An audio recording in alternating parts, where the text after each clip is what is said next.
Pakinggan mo, panawagan para sa'yo. Ang buhay ay ihanda na malapit nang magwawakas itong mundo. Sa krus ng Kalbaryo, siya'y nakalipa, nag-aantay kung kailan ka lalapit sa Kanya. Mga sugat na kay hapi, Kanyang titiis, upang kamtan mo ang kaligtasan mo.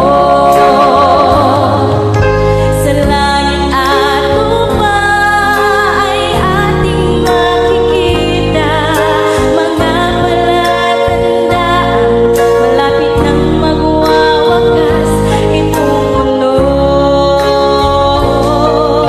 Sa krus ng Kalbaryo, siya'y nakadipa, nag-aantay kung kailan ka lalapit sa Kanya. Mga sugat na kay hapi, Kanyang tinitiis, upang kamtan mo ang kaligtasan mo. Magpasya ka ngayon habang may panahon. Alinlang ay pawiin na, baka ang pintuan ay biglang magsara. Sa krus ng Kalbaryo, siya'y nakalipa, nag-aantay kung kailan ka lalapit sa Kanya. Mga sugat na kay hapi, Kanyang tinitiis, upang kamtan mo ang kaligtasan mo. Sa krus ng Kalbaryo, siya'y nakalipa, nag-aantay kung kailan ka lalapit sa Kanya. Mga sugat na kay hapi, Kanyang tinitiis, upang kamtan mo ang kaligtasan mo. Upang kamtan mo ang kaligtasan mo. Upang kamtan mo ang kaligtasan mo.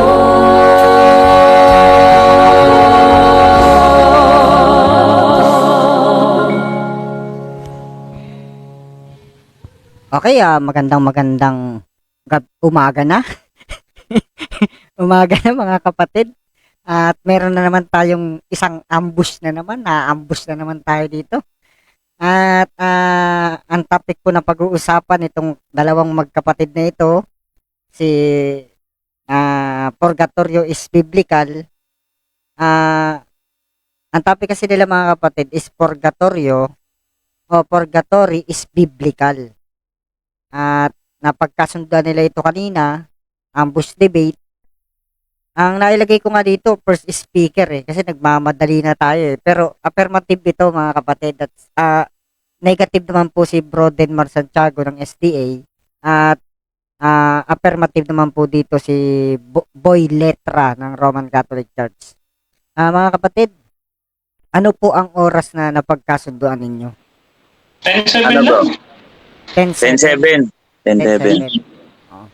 Medyo naglalaylo na ako ng boses ko dito kasi Bumubulong ka na. okay. Siguro hindi ko na babasahin yung rules kasi alam naman ninyo yung rules, di ba mga kapatid? Oh bro, mabasahin bro, madadagdag pa oras natin yan.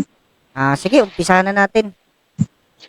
Sa ating mga taga-subaybay dyan sa labas ng ating live, mamaya babasahin namin ang inyong mga comment kung gising payo. Unahin na natin, ang topic ay Purgatory is Biblical. Unahin na natin ang ating affirmative na si Boy Letra ng Roman Catholic Alright. Church. Time start now. Alright, so simulan ko muna sa pagbabasa ng CCC pero for clarification, hindi ko po papatunayan yung stand ko sa CCC. Iba, kumbaga, babasahin natin yung CCC para papatunayan natin yung CCC, yung nakasulat dito, ay nakasulat sa Biblia at nakasalig sa Biblia. So CCC paragraph 1030, all who die in God's grace and friendship but still imperfectly purified are indeed assured of their eternal salvation, but after death they undergo purification so as to achieve the holiness necessary to enter the joy of heaven. So ngayon, pag binasa natin yung letra por letra, no, sabi dito, no, all who died in God's grace is, it's still imperfectly purified.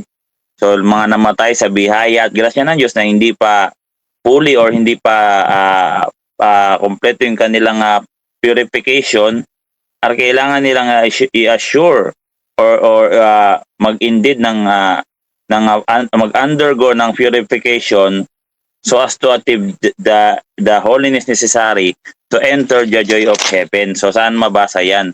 Sabi dito, no, mga perfect daw, no, yung mga kailangan daw sa langit perfect. So saan mabasa yan? Siyempre letra po letra na kagad kasi 10 minutes pa lang, no? 10 minutes pa lang. 10 minutes lang po ang ating oras.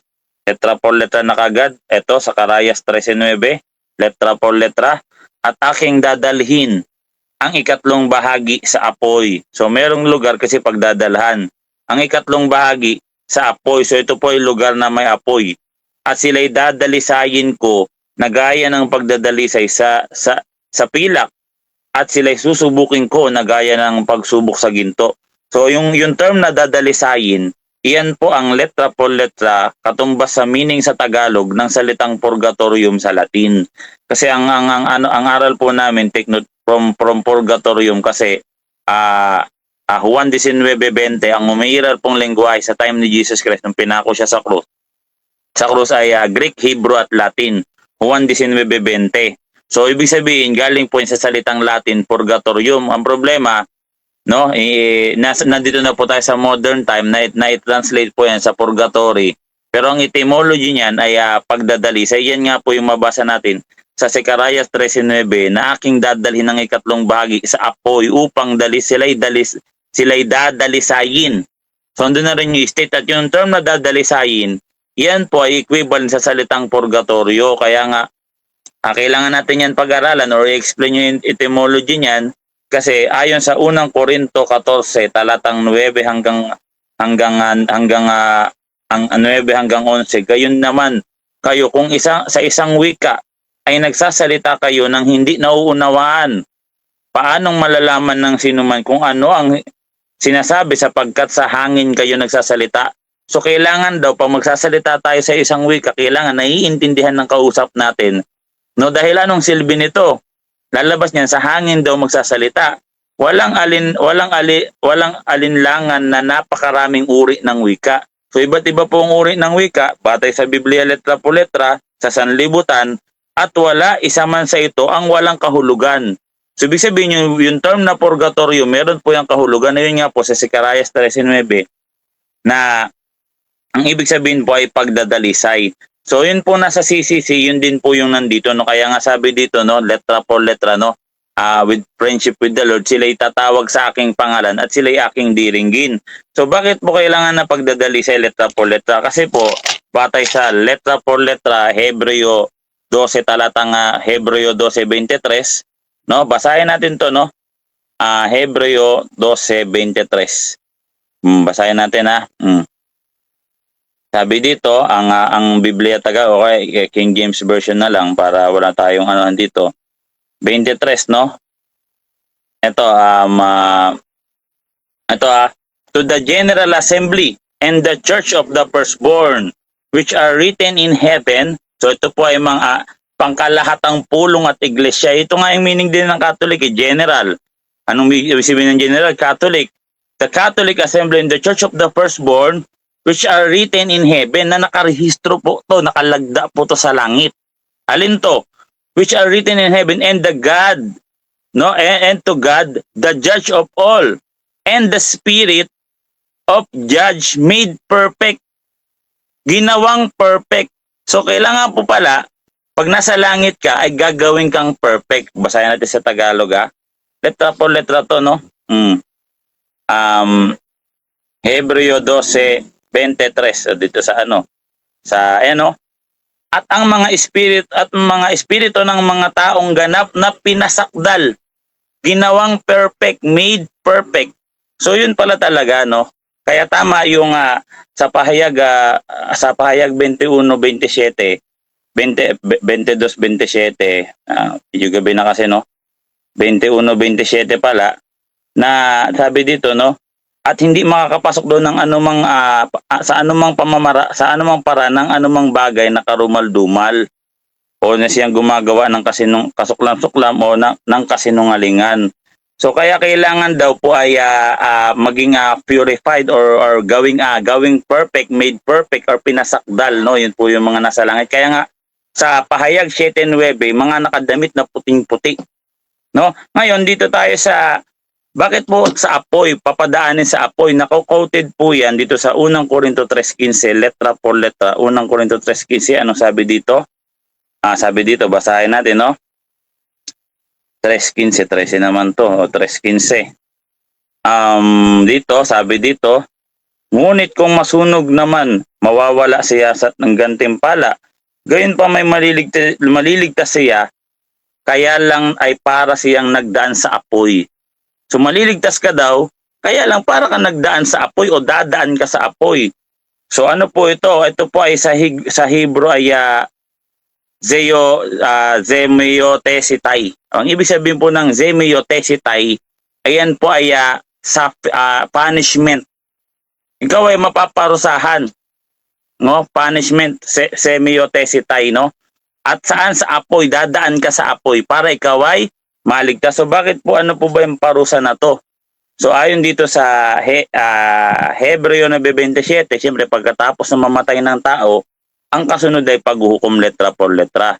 Ngayon, pag binasa natin dito sa ano po ba yung mga hukom na tinuro ni Kristo, ito po ay 3 klase pong hukom. No, hindi po 2 klase na langit, impyerno lang po. Kulang po yung ganong aral sa particular judgment. Dito sa Lucas 12 talatang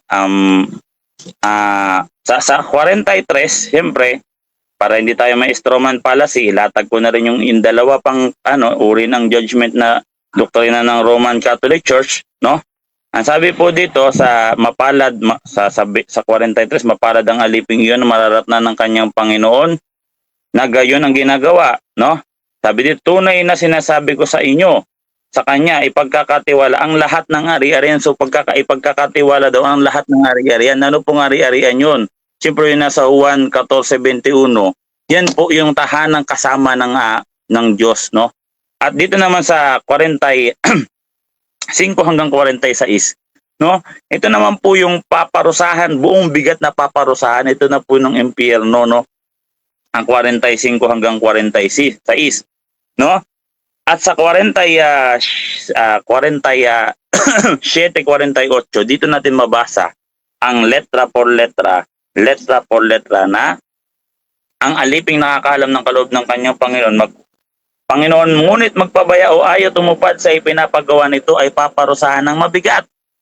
Ngunit ang aliping nakakaalam ng kaloob ng kanyang Panginoon, magkulang man siya, ay sa kanyang tungkulin ay mapaparusahan lamang ng magaan letra por letra. Ang binigyan ng maraming bagay ay hanapan ng maraming bagay, at ang pinagkatiwalaan ng lalong maraming bagay ay pananagutin ng lalong maraming bagay ng letra por letra. So sabi dito, no, meron pong parusang magaan na tinutukoy po ang ating Panginoong Hesukristo, no? At ito po parusang magaan, ito po yung nakahanay sa pangatlo, langit, impyerno, at ito po yung pangatlo. At in-explain po ito sa 58, no? 58 hanggang 59. Kapag ikaw ay isinakdal, sikapin mo makipagkasundo ka sa nagsakdal sa iyo bago dumating ang sa hukuman. Baka kalad ka rin kaniya sa hukuman. At ibigay ka ng hukom sa tanod, ibilanggo ka naman nito. Sinasabi ko sa iyo, hindi ka makalalabas doon hanggat hindi mo mapagbayaran ang kahuli-hulihang sentimo. So ayon dito, no, papabilanggo ka daw, ang sabi dito, kapag ikaw ay isinakdal, sikapin mo makipagkasundo. So hindi po ito hukuman pang lupa, kasi po yung mga apostol, take note po, no, sila po ay pinabilanggo po sa kulungang panglupa, pero hindi po sila nakipagkasundo. Hindi po sila ibig sabihin po ito po ay hukuman kung saan ang Diyos po ang uhukom Time na dito, po. napaparusahan lamang ng magaan. Inom mo na ng tubig, ha? Okay, sige. Bago tayo mag-conclusion, conclusion agad din mo, antok na.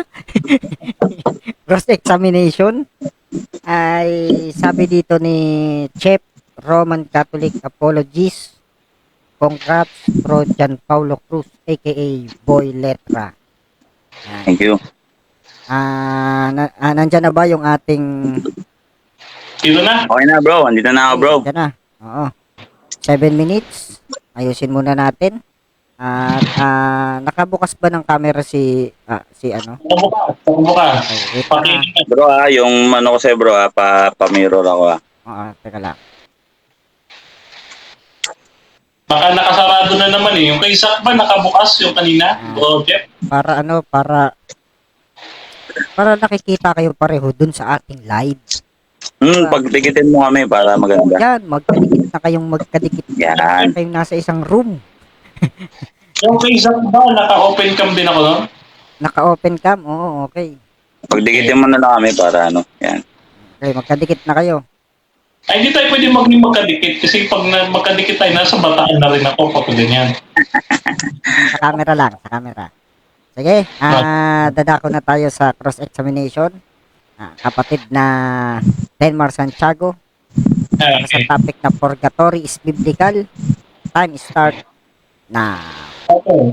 Ginamit mo unang-una yung sa Zacarias 13:9. Kung hindi ako nagkakamali, 13:9. Dito sa Zacarias 13:9, ang idadaan o dadaan sa apoy, no, nasusubukin sa apoy, yan ba ay mga patay na o buhay pa? Sabi ayon sa letra por letra, iyan po ay mga tao na dadalisayin. So yan po ay mga namatay na, Hebreo 9:27. Pagkatapos na mamatay ng tao, ang kasunod po ay paghukom. Okay. Next question. So, dito sa talatang ito, may mababasa ka ba dyan na yung sinasabi mo na yung mga dadaan sa apoy ay mga taong patay na? May mababasa ka ba dyan na taong patay, letra por letra? Meron o wala? Wala, kasi sabi sa unang Timoteo, ay ikalawang Timoteo 3:15-16, ang lahat ng kasulatang kinasihan ng Diyos ay magagamit natin. Pero sa ibang talata, mayroon unang Pedro 4:1, 4:6, letra por letra, sapagkat gayon din, no, na ang dahilan bakit ang ebanghelyo ay pinapangaral maging sa mga patay. Bagamat sila'y nahatulan sa laman, sila ay mabubuhay sa espiritu tulad ng sa Diyos, letra por letra. Unang Pedro 4:6. Next. Sa makatuwid, kapatid, sa makatuwid, no? Ikaw lang ang nagsabi at hindi mababasa dito sa talata, letra por letra, na taong patay dadaan sa apoy para dalisayin. Tama o mali? Hindi, kasi hindi ko naman sinabi diyan na sinabi diyan yung patay. Ayon sa unang Timoteo, ikalawang Timoteo 4:1-6, ang lahat ng kasulatan ay magagamit. Hindi po sinabi ni Apostol Pablo na babasahin natin lahat sa isang talata. So ang sabi sa Zacarias 13:9, yung ikatlong bahagi dadalhin sa apoy upang dalisayin. Dito naman sa unang Pedro 4:1-6, 4:6 pala, yung mga patay ay pinangaralan ng ebanghelyo. Bagamat sila ay nahatulan sa laman, sila ay mabubuhay na sa espiritu Next tulad ng sa question. Diyos, letra por letra. Next question. Okay, next question. Yung nasa Hebrews chapter 12 verse 23, yung Church of the Firstborn. No, letra por letra, nasaan ang mga ito? Nasa langit o nasa purgatorio? Letra por letra. Nasa langit po kasi sabi dito sa Hebreo 12:23, no? The General Assembly in the Church of the Firstborn ay the Spirit just made men made perfect. So ginawa po silang perfecto, kaya nakapasok na sila sa langit. So paano sila gagawing perfecto? Letra por letra. Pagbabayaran nila lahat ng kasalanan nila, Lucas 12:57-58. Ano yun? Paparusahan sila ng temporal na parusa. Parusang magaan, letra por letra. Lucas 12:48. Next question. Next question. Yung unang Korinto 3:15. Okay. Dito sa unang Korinto 3:15, yung sinabi mo na maliligtas gaya ng pagdaan sa apoy. Okay. So dito sa unang Korinto, 3:15 na ibinigay mo, may mababasa ka ba dito, kapatid na John Paulo, letra por letra, dahil ikaw si Boy Letra, na purgatorio, meron o wala? Hindi ko sinabing mabasa yung purgatorio dyan kasi ang sinabi ko mabasa yung purgatorio sa Zacarias 13:9. Again, ang utos ni Apostol Pablo, letra por letra, ikalawang Timoteo 3:15 hanggang 3:15, ang lahat ng kasulatang kinasihan ng Diyos ay magagamit. Kaya nga maraming sulat. So depende po kung saan natin babasahin yung katanungan. Una, ikalawang Timoteo 3:15-16. Dito, ang sabi dito, Zemiotesita, ibig sabihin po, sila ay paparusahan bagamat sila ay maliligtas na parang nagdaan sa apoy. Sa mga tuwid, inaamin mo sa amin na wala kang mababasa, letra por letra, bilang ikaw si Boy Letra, wala kang mababasa sa unang Korinto 5:13 na purgatorio. Tama, mali? Wala talaga dyan kasi nasa Zacarias 13:9 yung term na purgatorio tsaka Hebrews 1:3. Again, ikalawang Timoteo 3:15, basahin ko sa bro ha. Ang sabi dito, no, sabi ni Apostol Pablo, letra por letra, ang lahat ng mga kasulatan ay kinasihan ng Diyos ay mapapakinabangan sa pagtuturo, pagsusuway at pagtutuwid at pagsasanay ng katwiran. Lahat po ng kasulatan babasahin po. Hindi po isang talata. Okay, babalikan ko yung Zacarias 13:9 kasi sabi mo, may mababasa ka dyan na purgatorio. Bilang ikaw si Boy Letra, may mababasa ka ba sa Zacarias 13:9 na purgatorio? Meron o wala?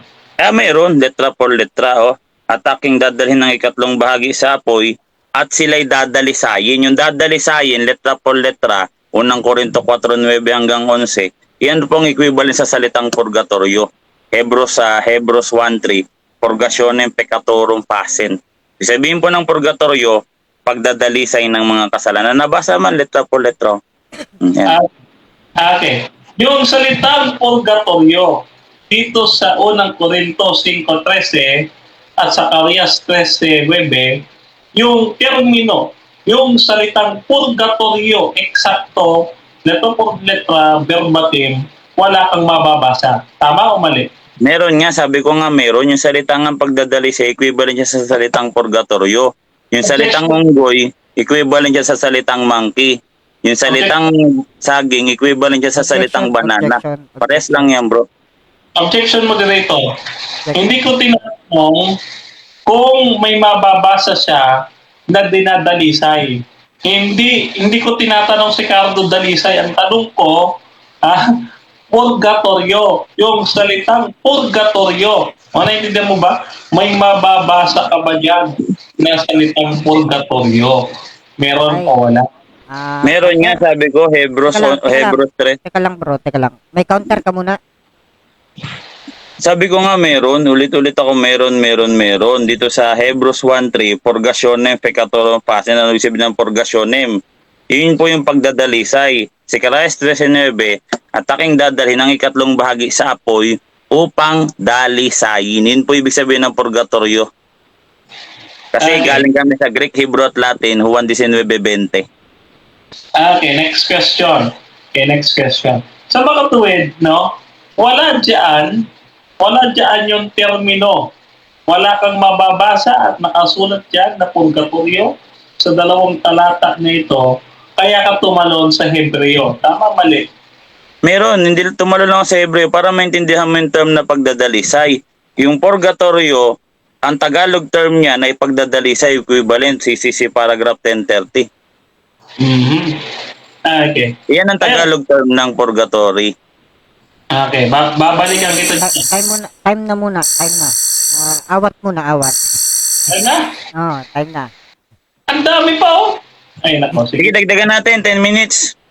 hindi. Okay lang. 10 minutes na, sige, para masaya. Sige, mag-present ako. Ma-present na. Kasi na. Sige. Okay.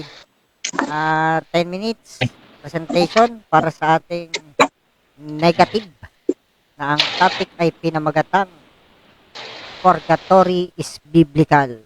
Kapatid na Denmar Santiago ng SDA Time start na. Okay. So ngayon, gusto kong ipaliwanag muna sa inyo ang isang napakahalagang katotohanan po ng Biblia patungkol ho sa kalikasan ng mga patay.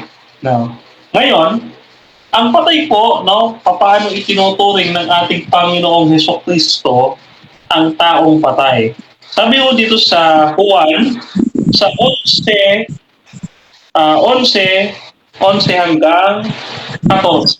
Sabi ganito, no? At pagkatapos ito'y sinabi niya sa kanila, si Lazaro na ating kaibigan ay natutulog. Ngunit ako'y paroroon o paggisingin siya sa pagkatulog. Sinabi niya ng mga alagad sa kanya, Panginoon, kung siya'y natutulog, siya naman din ay gigising. Sinalita nga ni Jesus ang tungkol sa kanyang pagkamatay. Natapwat, no? Natapwat na nagtataka sila na sinalita ay pangkaraniwang natutulog. Na pagkagay niya, sinabi niya sa kanila, no? Sinabi nga sa kanila ni Jesus ng malinaw na si Lazaro ay patay na. So maliwanag, no, kapag ang tinutukoy ng ating Panginoong Kristo na kapag ang isang tao ay namatay, siya ay natutulog. Ano po ngayon ang sinasabi ng Biblia kung ang isang tao ay natutulog? Gaya po ng mga nanonood sa ating kapaligiran, malamang ay tulog sila, no? Sa pagkakataon nito. Sabi ko dito, dito sa Biblia, ito po ang patay, saan po ba pumupunta? Ang sabi dito, mga kapatid, kapag ang isang tao ay tulog, wala na po siyang kamalayan. Okay? Wala na po siyang kamalayan. Sabi nga po dito, basahin natin Okay. Dito sa talata ng Ecclesiastes, Ecclesiastes 9. Sabi ay ganito, no? Okay. Ang hininga niya ay pumapanaw, siya'y nanunumbalik sa kanyang pagkalaya. Sa araw ding iyon ay nawawala ang kanyang pag-iisip, no? Ayan ang awit 146 verse 4. Ito sa Ecclesiastes. Okay.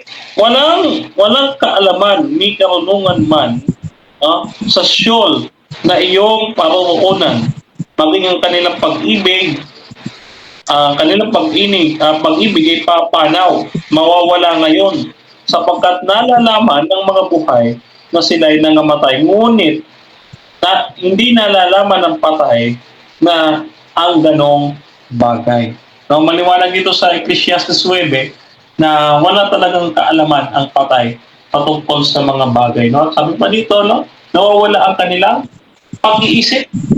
Kaya may mga paniniwala ang Roman Catholic, no?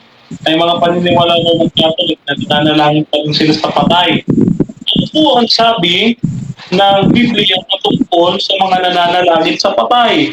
Sabi ho dito, sa Levitico 20:21, no? Ang makasumpong daw ng nakikipag-usap sa patay, no? Siya ay walang salang dapat patayin, no? At ito ay hindi sa Diyos, no? Ngayon, ang patay ay diniretso po ba yan sa langit, sa impyerno, o pumunta ng purgatorio, no?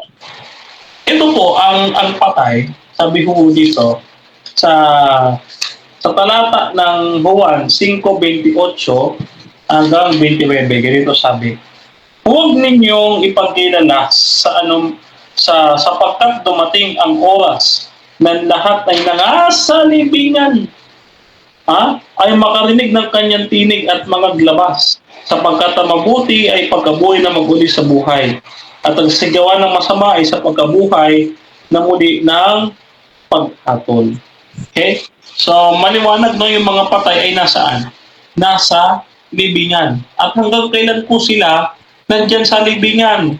Ayun po dito, kay Job 14:12 hanggang 14. Ganito sabi. Gayon ang isa sa nabubuwal ay hindi na bumabangon hanggang sa ang langit ay mawala. Sila ay hindi magsisibangon at magigising man sa kanilang pagkakatulog. Kung ang tao ay mamatay, mabubuhay pa ba siya? Lahat ng araw ng aking pakikipagbakay maghihintay ako hanggang sa pagdating, hanggang sa dumating ang paghihinagpis. Sabi niya, no? So, ito yung sinasabi ni Job dito, mga kapatid, mga kaibigan.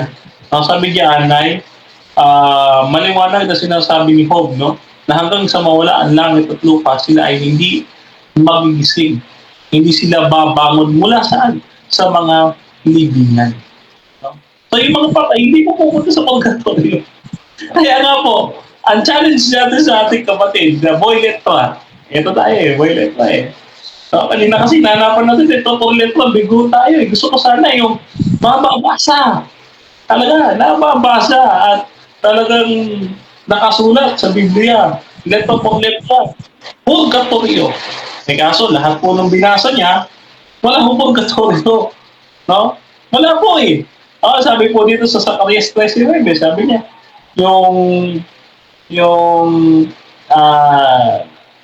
yung pagsasalang sa apoy, no? Yung paglilinis daw, sabi niya gano'n. Hindi ko naman tinatanong yun Ang tanong ko, yung purgatorio, hindi ko tinatanong yung paglilinis. Wala akong pakialam dun sa sa kung ano man yung meaning ng purgatorio. Ang ating paksa, ulitin ko, purgatory is biblical. When you say biblical, dapat mapabasa mo sa Bible, biblical ka. So, ikaw si boy letra. Kailangan may nabasa ka. May nabasa ka purgationem. Hindi po purgatorio yun. At isinalin po yun sa English na cleansing. Dapat po, isalin nyo na purgatory. Kung yun po, ang actual na pagkakasalin nila. Wala po talaga na itatayo hanggang dito, no? Ito dito, unang Korinto 5:13. Unang Korinto 5:13, ito, wala rin purgatorio. Okay? So, ito mga taong ito, tatlong grupong itong sa Zacarias 13:9, tatlong tao po ito. Sa kasaysayan po, nandyan po yan sa Book of Acts chapter 2. No? Book of Acts chapter 2 verse 38. No? Sabi diyan, yung mga nangasa malayo sa mga anak ninyo at sa mga nasa mga malayo. So, ibig sabihin, mula sa Hudyo, sa Hintil, at sa atin, remnant.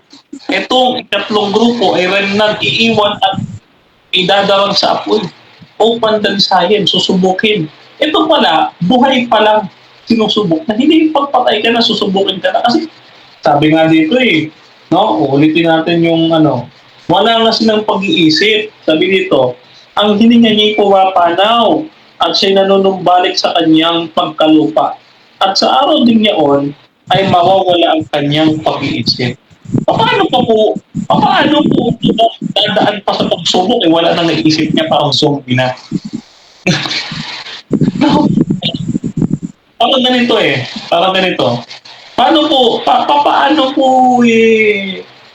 kakatulan ang isang zombie? Wala na nga po siyang isip Hindi niya na po maalala yung mga bagay na ginawa niya. Kasi ang paghatol, when you say hatol, tatanungin sa'yo ikaw ba'y guilty sa ginawa mo? Pagdating doon sa guilty, may diwa May diwa pa siya. Kahit sa korte, no? May diwa pa siya. Ngayon, nagbasa siya Hebreo 10:23, yung Church of the First World. Sabi niya, dadaan na naman daw sa apoy, sa cleansing, sa paglilinis, ginagawang perfecto daw. Ngayon, tinanong natin, nasa ba ito? Nasa langit. Wala sa purgatorio. Muli, no, hindi paksa natin yan. Kasi nasa langit na yan Ang patunayan mo, yun nasa purgatorio. Ngayon, babasa pa tayo, Babasa pa tayo, sana may oras pa. Sabi dito, sa awit 6:5, ang patay ay hindi na pumupuri sa Panginoon. At sino mang nabababa sa katahimikan, sino mang nabababa sa katahimikan, ayan. Awit 115 verse 17. Awit chapter 6 verse 5, sapagkat sa kamatayan ay walang alaala sa iyo. Okay? Walang Okay, alaala. time na. Oh. Okay, Okay. time na po mga kapatid. At dyan naman natapos ang ating negative na si Brother Denmar Santiago ng SDA. Ulitin po natin ang topic po nila na kanilang pinag-uusapan ay purgatory is biblical. Ang affirmative po dito ay si Boy Letra ng Roman Catholic Church at ang negative naman po ay si Denmar Santiago ng SDA. At ngayon ay dadako naman po tayo para sa cross-examination ni kapatid na Boy Letra kay kapatid na Denmar Santiago. Okay. Set na natin ang oras. Ilang minutes? 7. 10-7 eh. Okay. Okay. Sige, kapatid na Boy Letra. Alright, sabi mo ang patay wala nang naaalala. Diba sa Mateo 17:3?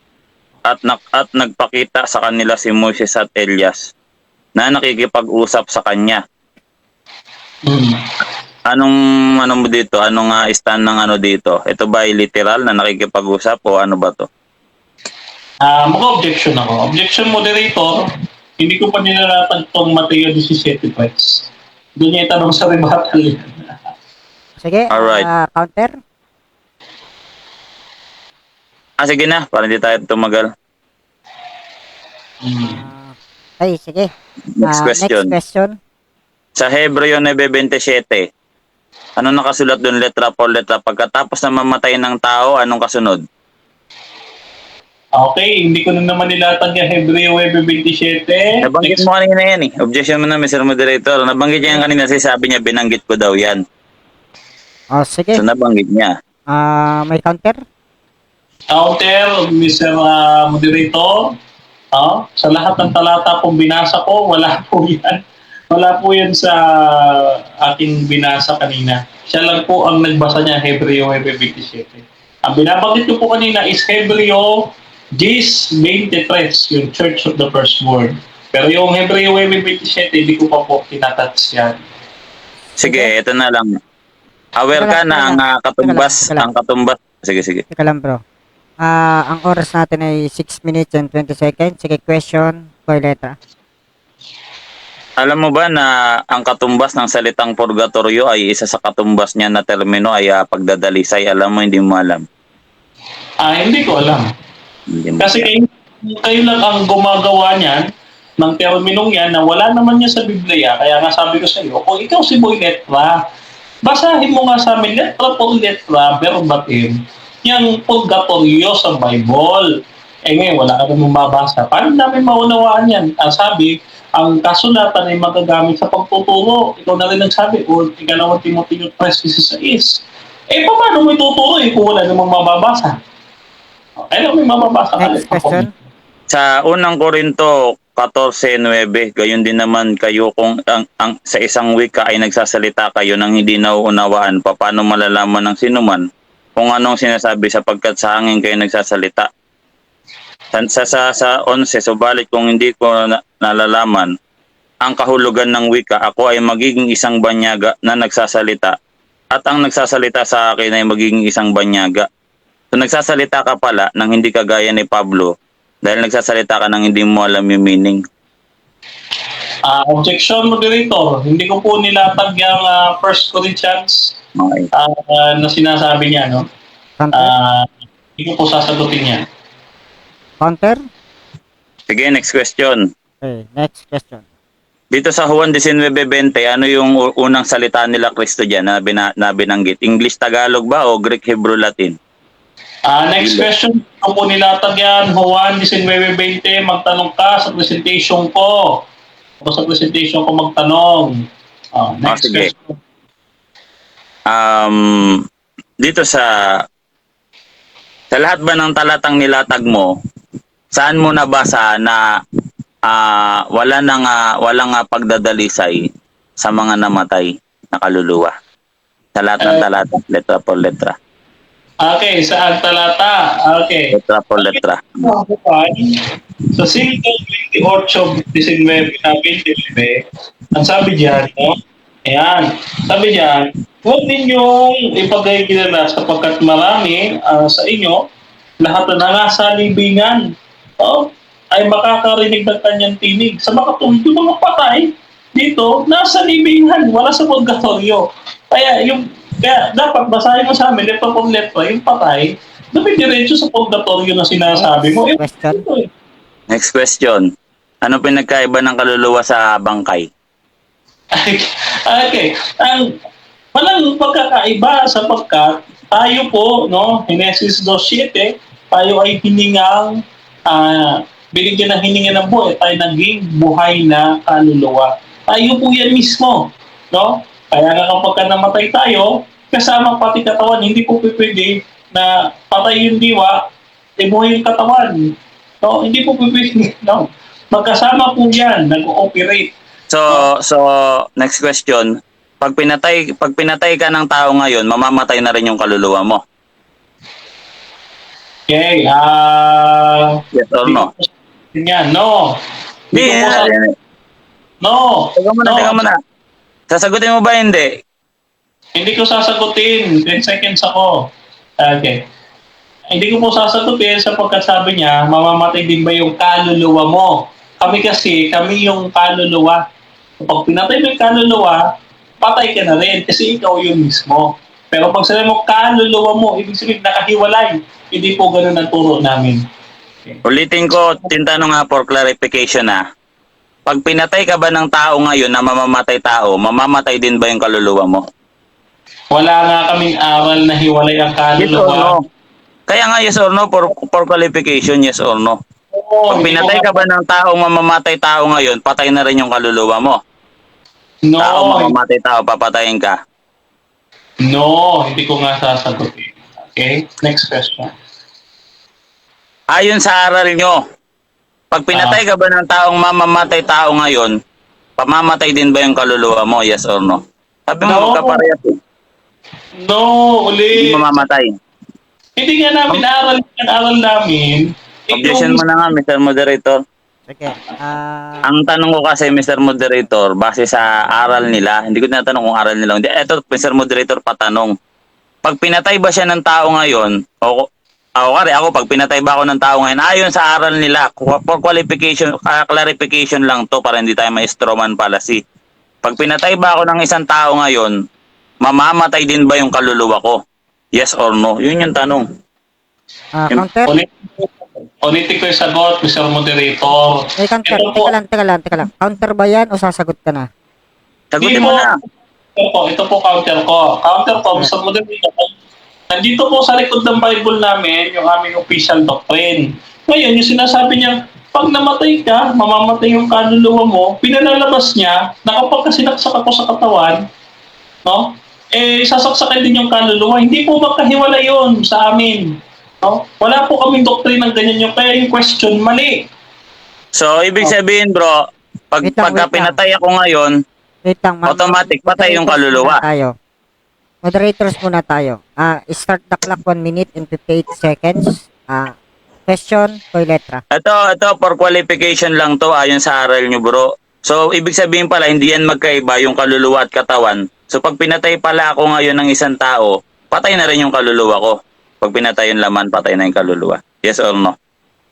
Yes, dahil ikaw mismo yung kaluluwa, Genesis 2:7. Hmm. So, ikaw, sa alabok, ngayon, ikaw ay hiningahan ng buhay, kapag kayo sinaksak, ikaw yan eh. So, ikaw yan. So, ngayon, walang kinalaman ito sa topic natin, yung patungkol sa kaluluwa. No? Actually, ang ating topic ay purgatorio. Purgatorio, walang kinalaman sa kaluluwa. Ano ba ito? Tinatanong mo, actually, mag-aral ka muna ng stand namin dyan sa Next patungkol question. Next question. Sa Mateo 10:28, at huwag ninyong katakutan ang mga pumapatay ng katawan, ngunit hindi naman nakakapatay ng kaluluwa, kung di katakutan ninyo siyang mamumuksa ng kaluluwa at ng katawan sa impyerno. Tatanggapin mo yung letra por letra na pag pinatay ka ng tao, hindi kayang patayin yung kaluluwa mo. Si Diyos lang yung may kaya nun. Tanggap mo yung letra por letra, Mateo 10:28. Letra por letra yan. Objection, moderator. Hindi ko po tinatouch sa aking presentation ng Matthew chapter 10 verse 28. Ulitin natin ang objection po, base po doon sa rules natin na sa first presentation ay hindi po maaaring magtanong ang kabilang panig nang wala doon sa aking inilatag. Doon siya magtanong sa Okay, presentation. Nakapos ba yung time, Mr. Moderator? Pag nag-object siya, nakapos ba yung time? Nakaposan time, pareho kayo. Nakaposan time kapag nag-object kayo pareho. Tinutuloy ko lang ang time kapag may question na or sumasagot. Next question na, hindi na ako mag-counter. Okay. 39 moderators, ano tayo time ha? 39 seconds. Question, Okay. please. Sunod na tanong, sa dilatag ko, ayon sa nilatag ko, negative ka. Lucas 12, 47, 48. Parusang magaan. May aral kayo niyan, meron wala. Ilatag mo meron. Meron.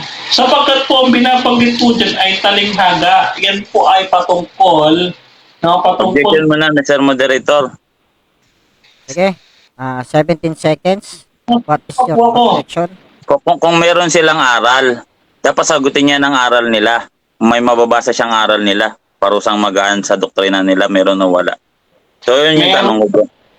Meron nga. Ito na nga, sumasagot eh. Counter o sasagot na? Sasagot na, Wala. sasagot na.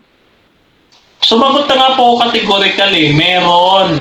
Ito nga po ay tumutukoy sa mga buhay. Kasi ang aming doktrina na investigative judgment, yan po ay patungkol po sa buhay. No? Ang paghuhukom po ng Diyos ay sa buhay. Kasi ito, yung sinasabing paghuhukom, afterlife, no? Ito po ay hindi pa po nagaganap pero kami ay may paghuhukom o paghahatol. No? May paghahatol po kami, judgment, doon po sa mga buhay pa lamang. Next question na. Time na, mga kapatid. Yun, at natapos na po ang ating first round, mga kapatid, sa ating topic. Sa ating topic, mga kapatid, na purgatory is biblical. At dadako na tayo sa rebuttal stand. At dito sa rebuttal stand, sa cross-examination ay pwede na magtanong, inilatag man o hindi inilatag. 10 minutes, kapatid na boy letra ng RCC. Time start now. So, yun, no? Actually, talagang alam ko naman na yung aral nyo. Na pagka pinatay ka, kunyari pinatay ka ngayon, pati yung kaluluwa mo patay na kasi iisa lang yun. Yung katawan at kaluluwa iisa lang. Kaso nga lang, taliwas sa turo ni Kristo mismo, ng founder ng Roman Catholic Church. Anong sabi ng founder ng Roman Catholic Church sa Mateo 10:28? At huwag ninyong katakutan ang mga pumapatay ng katawan. Merong pumapatay ng katawan. Kaya nga ang tanong ko sa kanya, pag pinatay ka ba ng taong mamamatay tao ngayon, pati kaluluwa mo patay na? Sabi niya, yes. Ngayon parang umilag, no. Hindi ko ang sagot niya. Basta sabi niya, hindi niya nilatag. Ulitin ko, no. Sa lahat po na nakikipagdebate sa akin, normal po yan na sasabihin nyo na hindi ko nilatag. Kasi ang itatanong ko ay kasiraan ninyo. Lahat ng mga kadebate ko, lahat ng itatanong ko mga talata, hindi nyo talaga ito ilalatag kahit hanggang bukas tayo magdebate kung hindi ko ito babanggitin. So babanggitin ko ito sa tanungan. Ngayon, nasabi dito, at huwag ninyong katakutan ang mga pumapatay ng katawan. Ngunit, hindi nakakapatay ng kaluluwa. Hindi magkaiba yung katawan sa kaluluwa. Batay sa letra por letra. Ano sabi dito? Kung di katakutan ninyo siyang mamumuksa ng kaluluwa at ng katawan sa impyerno. So, magkaiba talaga yan. 'Di ba? At yung binasa niya kanina ng mga katawan, ng mga walang naalala, refer po yun sa bangkay. Mali ka na nabangga kasi alam mo naman, boy letra tayo, mas maalam tayo sa talata, bro. Awit 39. Ano yung wala naalala dito? Ito po yung katawan na sinabi ni Kristo na huwag kayong matakot sa pumapatay ng katawan. Basa. Awit 39. Ito, basahin natin. 9. Anong pinagkaiba mayroon sa aking dugo? Dugo yan, no? Part yan ng katawan, substance yan. Kung ako'y bumaba sa hukay, so yun nga, bumaba sa hukay, yung dugo, pupurihin ka ba ng alabok? Alabok pala. Genesis 2:7. No, ang tao nilikha sa alabok at hininga ng Diyos. No? Pupurihin ka ba ng alabok? Isasaysay ba nito ang iyong katapatan? So hindi ka na mapupuri ng alabok. Di na mapupuri ng alabok yung Diyos. Hindi na rin masasaysay yung katapatan kasi yun nga yung matutulog. Wala nang naaalala yun. So hindi namin kakausapin, wala po sa stand ng Roman Catholic Church na ang bangkay po nakakapagsalita. Stand po yan ng mga satanista na nagpaparody sa Roman Catholic Church religious service kagaya ng mga zombie apocalypse. Yan po ay parody sa aral ng tunay na iglesia na resurrection ng resurrection ng humanity or ang pangunahin diyan si Kristo. So hindi po namin naaral yan na makakapagsalita po yung bangkay. Ang dapat debatihin mo diyan yung mga nangunguna, yung mga bulaang propeta na pinapangunahan ng Biblia na kung ano-anong kinukonklusyon na sa darating na panahon magkakaroon ng mga zombie apocalypse. Yung mga zombie magsasalita or mga ngain ng tao or makakagalaw pa. Sa aral po ng Roman Catholic Church, pag ang laman walang espiritu, walang buhay. Spirit or soul, Wisdom 15:11, parehas lang po yan, batay sa letra por letra Wisdom 15:11. Ngayon, ito ang tunay na dapat niya na hindi mo nakita. Ngayon, hindi mo to ilalatag. Lahat talaga to, hindi mo to ilalatag lahat ng sasabihin ko ngayon. Ecclesiastes 12:7, ito po yung pagkatapos na mamatay ng tao, no?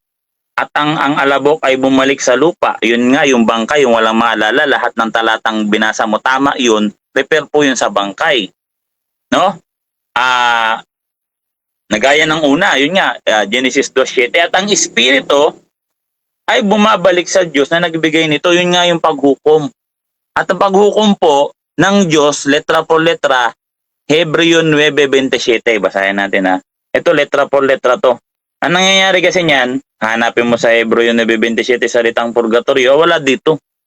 Kasi hindi po stand sa Biblia ng buong Roman Catholic Church na lahat po ng doktrina babasahin po natin sa isang talata. Wala pong ganun. Mali po yan sa sinabi ni Apostola Pablo. Sabi dito, Juan 9:27, letra por letra, yamang itinakda sa mga tao ang mamatay na minsan at pagkatapos nito ay paghuhukom. Mabasa man. Letra por letra man to. Sinabi ba dito pagkabuhay? Kasi kung mag-aapila ka sa final judgment, doktrina din po namin yan, no? Yan po ay nasa Lucas 6. Lucas ay Juan 5, 27 hanggang 29, Revelation 10, Revelation 20:13-14, at Mateo 10, talatang 27. So yun po yung doktrina namin na final judgment, at meron po, at hindi po yan ang usapan. Ang usapan natin, itong particular judgment, dahil ito sasagi talaga, ito talaga yung magbabangga sa Catholic at SDA. No, kasi nga, ang aral ninyo, ang tao pag namatay, iyon na rin yung kaluluwa, yung bangkay, iyon na rin yung kaluluwa. Kaso taliwas talaga bro sa sinabi ni Jesus Christ, no? At take note po, ang binasa po natin, ito po ay ikaliligtas ng kaluluwa, sa gospel po ito. Basahin nga natin yung Lucas, Roma 1, talatang 16. Basahin natin ha. Sapagkat hindi ko ikinakahiya ang ebanghelyo, sapagkat ito ang kapangyarihan ng Diyos para sa kaligtasan ng bawat sumasampalataya, unay sa Hudyo, gayon din may sa Grego. Anong kaligtasan? Kaligtasan po, kapahamakan sa impyerno. Yun po yung ebanghelyo. Kasi kung ito ay kaligtasan ng panglaman, ano bang sabi ni Kristo? Huwag kayong matakot sa pumapatay ng katawan. Ayun yung gospel Kung nyari, yung mga anti-Catholic sa unang panahon, sila Nero, Emperor Nero, ayan, alam niyo yan. So ang gagawin nila, papakain kita sa leon. Itakwil mo si Kristo. Ang gagawin namin, sabi ni Kristo, huwag ka matakot sa pumapatay ng katawan, ngunit hindi naman kayang pumatay ng kaluluwa. Matakot ka sa mamumuksa ng katawan at kaluluwa sa impyerno. So hindi kami matatakot. Kasi ligtas naman kami. Ano yung kaliligtas? Yun yung gospel na binasa natin sa Mateo, Lucas at Marcos at Juan. Yun po ay kaliligtas ng eternal life po yan. Hindi po naparito si Kristo para mangaral po ng makamundong hindi ka makukulong pag isinakdal ka sa hukuman panglupa, makipagkasundo ka. Hindi po. Ang sabi ni Kristo dito, pag ikaw ay isinakdal, sabi doon sa Lucas 12:58-59, makipagkasundo ka, di ba? Eh hindi naman nakipagkasundo yung mga apostol sa hukuman panglupa eh. Kasi nakulong talaga sila. Kahit nga ibitayin sila, ipako sila sa krus, hindi yan matatakot, bro. Kasi ang pinangahawakan nila, ayon sa turo ni Jesus Christ, founder ng Roman Catholic Church, ang pinangahawakan nila, huwag kayong matakot sa pumapatay ng katawan. Ngunit hindi naman kayang pumatay ng kaluluwa.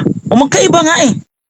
Matakot kayo sa mamumuksa ng katawan at kaluluwa sa impyerno. So meron talaga kaming aral sa impyerno.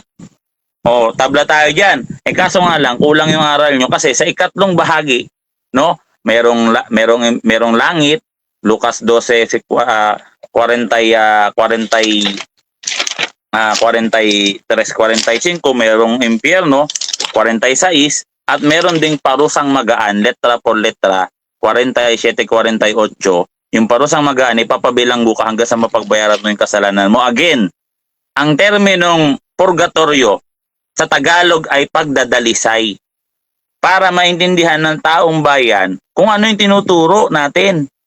Kasi ayon sa unang Korinto 14:9-11, sabi ni Apostol Pablo, kung magsasalita ka sa isang wika na banyaga o hindi naiintindihan ng kausap mo, ikaw ay nagsasalita sa hangin. So ang term po ng purgatorio na sinabi niya kanina, cleansing, yun din yun, purify. Sa ibang salin po, purify yun, Hebrews 1:3. Ayun po yung purgatorio, dun na nabasa natin, si Zacarias 13:9. Pag tayo po ay naghanap ng terminong unggoy sa Bible, pag binasa natin niya sa English ay monkey.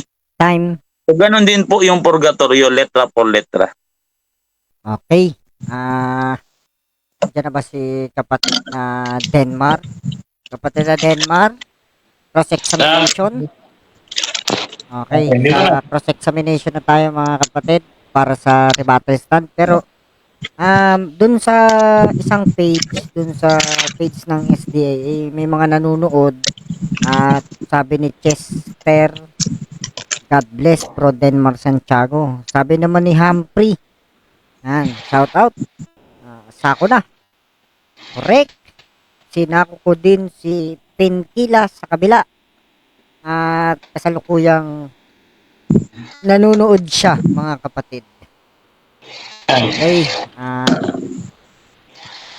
dito na tayo sa cross-examination sa rebuttal stand. Check natin na ang rules ay pwede na magtanong, inilatag man o hindi inilatag. Set natin ang oras mga kapatid, 7 minutes and time start now. Okay, unang tanong.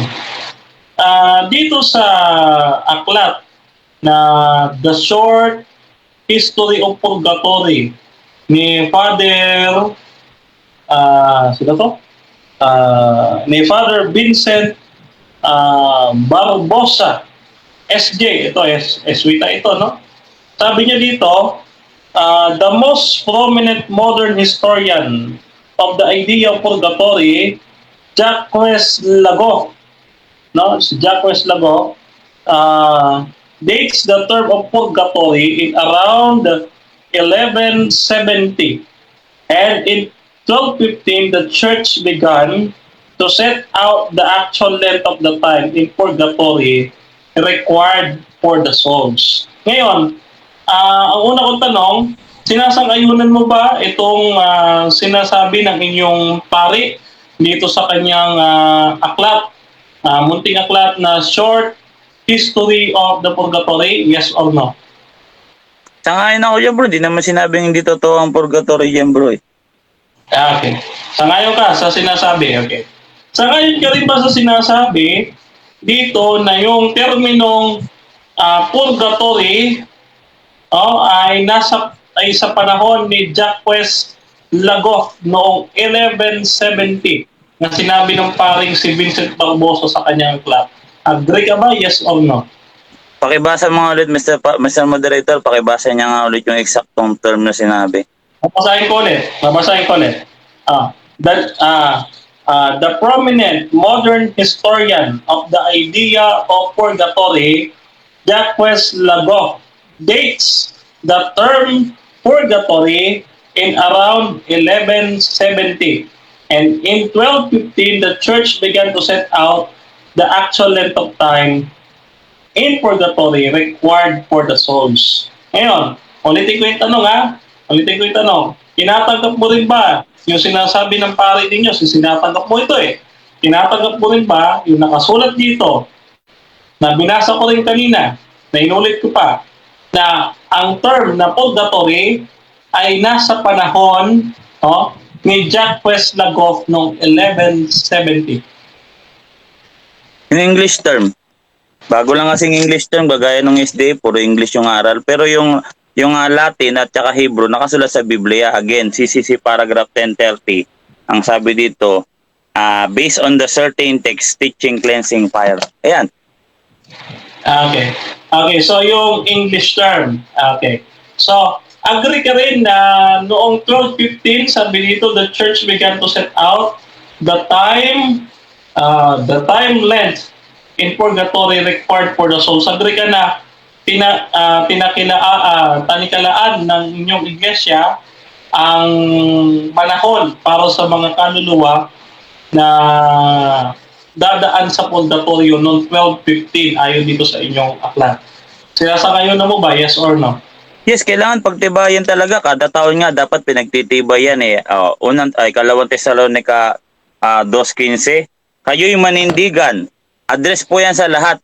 At magtibay, pagtitibay po yan sa mga aral or tradisyon na aming itinuro, maging sa salita o sa sulat. So pagtitibay po yan. Okay. Next question. Okay. So, sa makatuwid, John Paulo, tinatanggap mo rin dito na yung term na purgatory nag-exist noong 1170 at noong 1215 ay naglatag ang inyong church ng panahon para sa mga kaluluwa na itatagal nila dun sa purgatorio.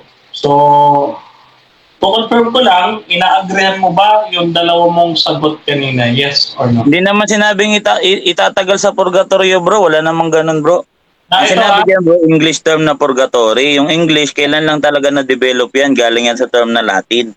Pero from yung ano namin, CCC paragraph 1030, yan ay based from the...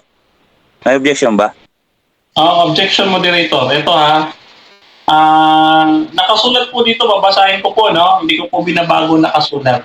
Sabi diyan, in 1215, the church began to set the actual length of time, in purgatory required for the soul. Sa Tagalog, noong 1215, ang church ay nagpasimulang maglatag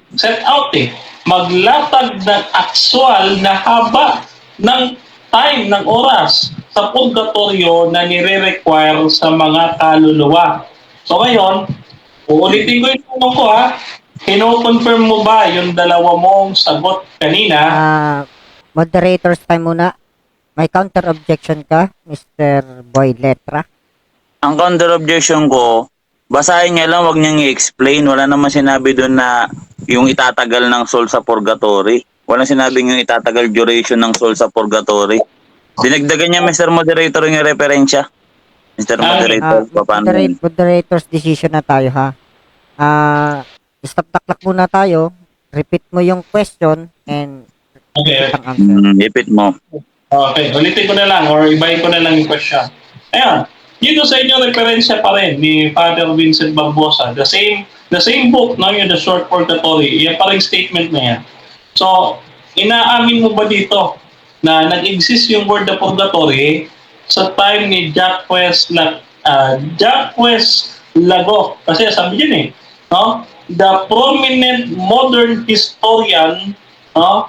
Modern historian of the idea of purgatory, Jacques Lago, no? dates the term purgatory in around 1170.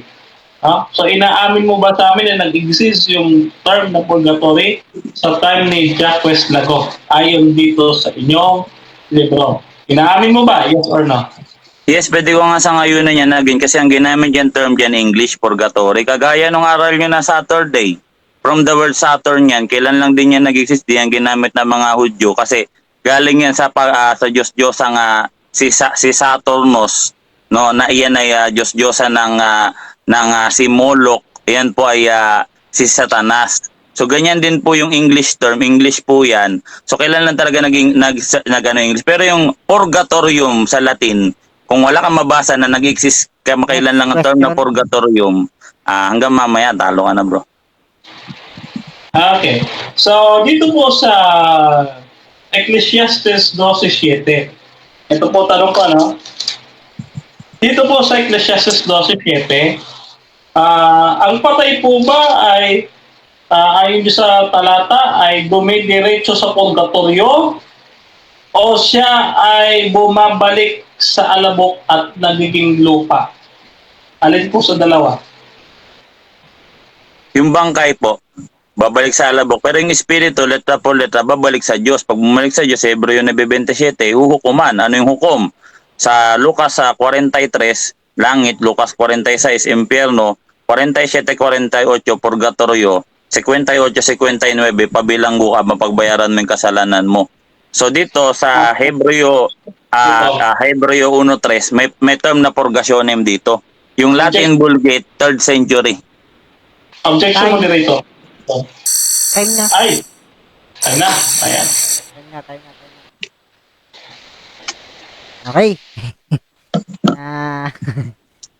Ano tayo? Punta tayo sa ating negative, mga kapatid. At yung topic nila, mga kapatid, ay purgatory is biblical. At mag-report na po ang ating negative na si kapatid na Denmar Santiago ng SDA. Wait lang. Hindi pa ready. Wait lang. Okay, time first muna. Magbabasa muna tayo ng... Yan na. Sige. Okay. Kapatid na Denmar, 7 minutes. 10 minutes pala, 10 minutes. Minutes. Okay. Set natin yung 10 minutes. Okay. Kapatid Denmar, 10 minutes. Time is start now. Okay. Magandang gabi po.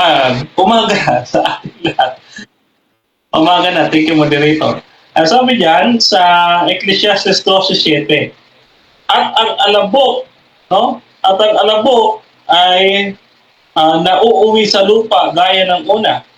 At ang diwa ay nababalik sa Diyos na nagbigay sa kanya.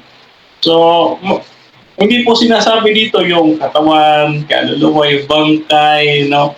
At tandaan po natin, sa papaanong paraan ginawa ng Diyos ang tao, Genesis 2:7. Ito ang sabi, no?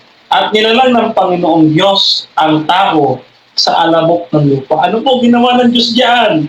Sa Genesis 2:7, no? At ang tao ay naging kaluluwang may buhay. Kaya nga po sa sa Ezekiel 18:4, ang kaluluwa ng nagkasala ay namamatay. No? Ay hindi na po siya pupunta pa sa purgatorio. Bakit? Patay na. Ezekiel 18:4, ang kaluluwa ng nagkakasala ay namamatay. Patay na nga po eh. Paano pa po yung pupunta ng purgatorio? At pagsisisihan niya daw yung kasalanan niya, dadarang daw sa apoy, para daw linisin pa.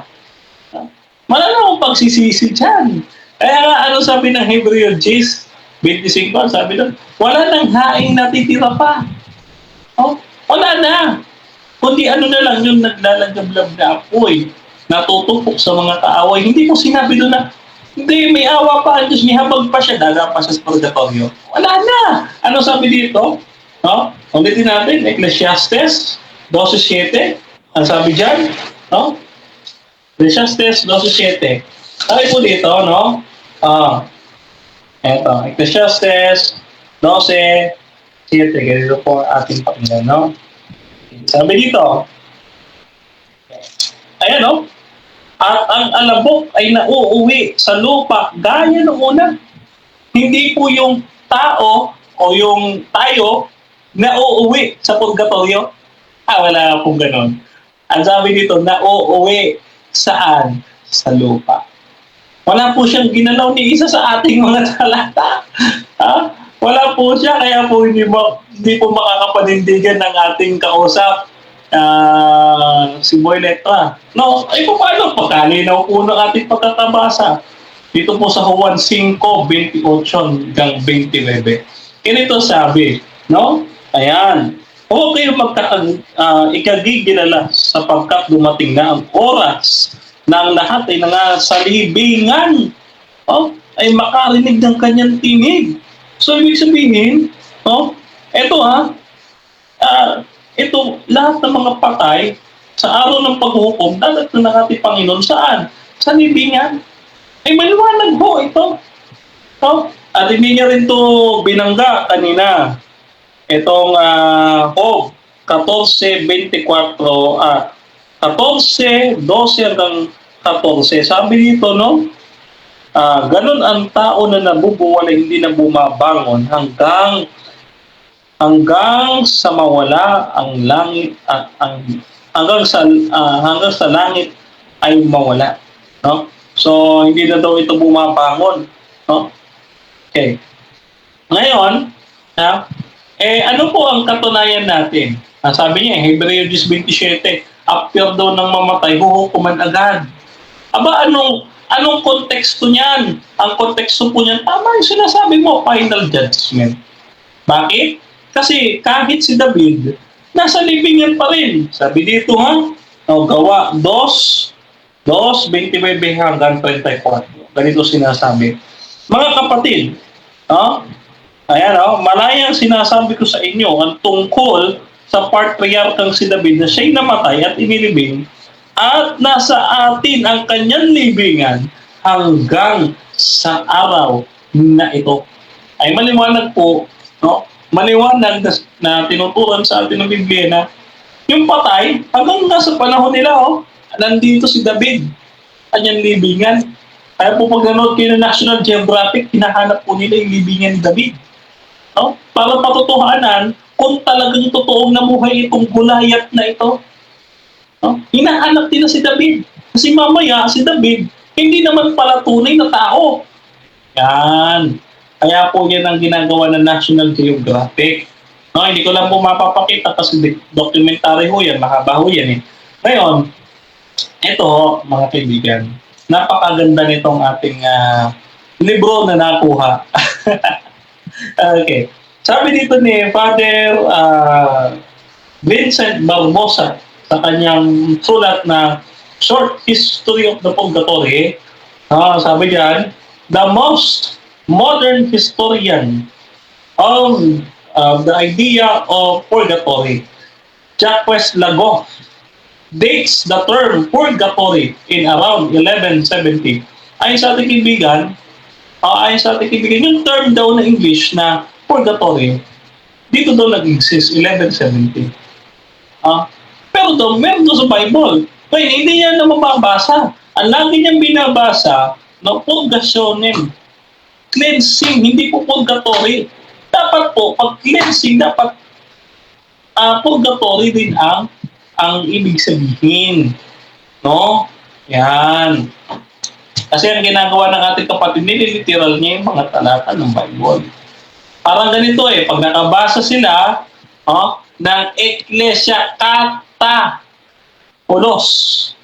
Magkahiwalay po yun, magkahiwalay Kata Holos.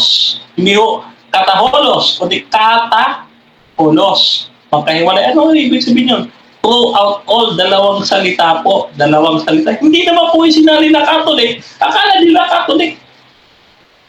No? Ginagawa nila tayong mangmang. No? Ginagawa po nila tayong mangmang sa wikang Griego. No? Hindi yata nila alam na tayo rin ay nag-aaral ng wikang Griego.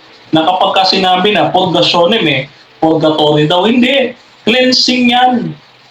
Oh. Ngayon, yung cleansing, wala akong pakialam dyan. Kasi kahit buhay tayo, kini-cleanse tayo. No? Saan po katunayan na tayo ay kini-cleanse habang buhay pa po tayo? Yung binabasa niya sa Carias 13:9. Yung ikatlong grupo po doon na maiiwan, that is the remnant. No? Ayan po yung prophecy. Sa Revelation chapter 12, verse 17, yung remnant po ay sinubok ng dragon, ang ahas na si Satanas. No, ito po yung remnant of her seed. Bakit po of her seed? Yung babae na nagtago sa ilang, no? Iglesia sa ilang po yan, yung mga Hudyo, no? Yung anak niya, yung remnant, yung mga hentil, no? Hentil, na pinatay rin ng Papa sa Roma after ng 1,260 days prophecy. Alam naman natin yan, yung Inquisition. Ayun, yung of her seed. Sino yung seed? Tayo yun, yung remnant. No, the remnant seed of the woman in Revelation chapter 12. Ang ikatlong grupo sa Zacarias 13:9, sinubok ng dragon. No? Yun po ang kahulugan ng talatang yan. Sinusubok, buhay pa lang po tayo. Kaya po, ang tanong natin kay John Paulo, kung may pagkakataon po sagutin niya, ikaw ba sinusubok ka ng Diyos ngayon? Ayan. Ikaw ba yung sinusubok ng Diyos ngayon? Yung mga challenges natin sa buhay, ikaw ba yung sinusubok pa ba ng Diyos? Kasi kung hindi na, perfect ka na. Pero sagutin mo yan mamaya. Ngayon kung ikaw si Boy Letra, para mananalo ka sa ating debate, kung ikaw si Boy Letra, kailangan may mabasa ka. Letra por letra. English. English. English na purgatory dito sa Bible. Kung wala kang mailabas at hindi mo matutulan itong mga talatang inilatag ko sa iyo, at hindi mo ginalaw ang mga talatang ito, ay malamang at sa malamang hindi makatitindig ang iyong proposisyon na ang purgatory biblical. When you say biblical, kailangan mababasa sa Bible, letra por letra. Kung ito si Boy Letra.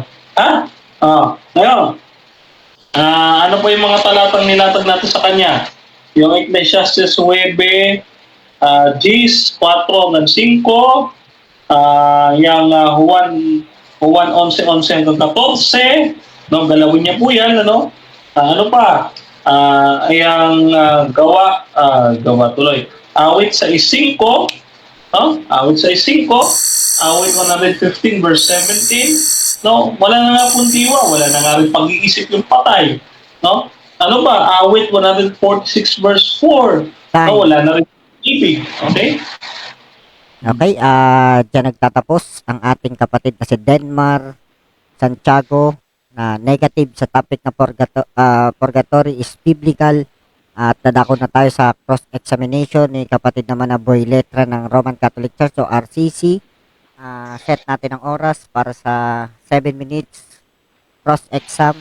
Kapatid na Boy Letra ng RCC, time start now. Unang tanong, sinong apostol nagturo ng salitang English? Okay. Sino ang apostol ang nagturo ng salitang English? Ito po, yung Bible natin, mababasa sa English, ano?